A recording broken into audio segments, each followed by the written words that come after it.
Okay, tell me your name, please. My name's Eric Krasner. I'm from Atlanta, Georgia.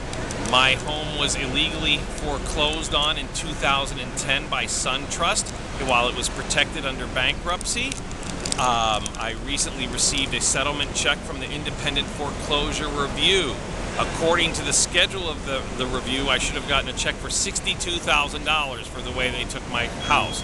I got a check for $2,000. This is a mere $500 more than it cost my wife and I to move out of this house. These bankers stole a house worth nearly $400,000 and got away with paying me $2,000 for it. Now, if you stole let's say I had a flat screen TV that was worth $2,000 and you got caught stealing with it, your ass would be in jail. These people stole my house, and they're paying themselves bonuses in vacation in the Caribbean. They haven't spent 1 second in jail. And you've come here to the Department of Justice on an action with, there are a lot of police around here and a lot of protesters, and you're here in solidarity together holding this ground in front of the Department of Justice. Do you think that this is going to make a difference? Absolutely. We're asking Eric Holder to do his job. And do his job and put some bankers in jail. I mean, this is theft on a massive scale. 4 million homes in 2010 alone were falsely foreclosed upon. This isn't people getting mortgages that they couldn't afford.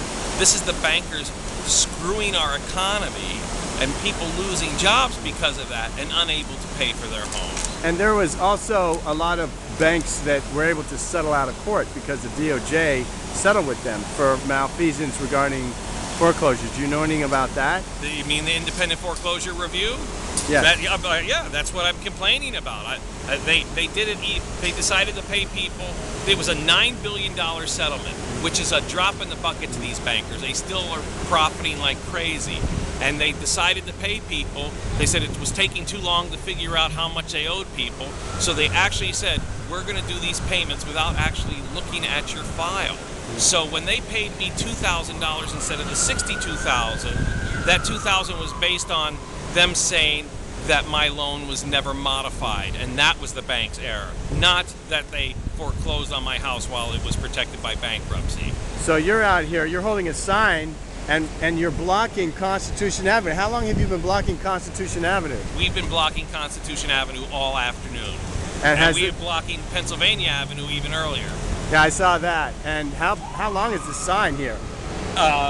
It's longer than the street. And this street is 8 lanes long, 8 lanes wide. And it looks like you've actually got the city block Constitution, which is a major thoroughfare during rush hour, blocked from 4 blocks in every direction.